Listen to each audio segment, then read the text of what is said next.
বাংলাদেশে আবারও চালু হচ্ছে পিস টিভি বাংলার সম্প্রচার।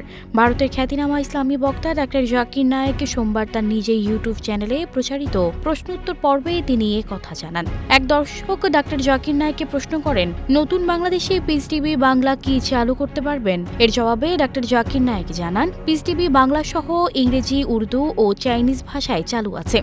স্যাটেলাইট সম্প্রচার কখনো বন্ধ হয়নি। শুধু বাংলাদেশ ও ভারতে পিস টিভির ডাউনলিংকের অনুমতি তুলে নেয় কেবল অপারেটররা তা বন্ধ রেখেছে।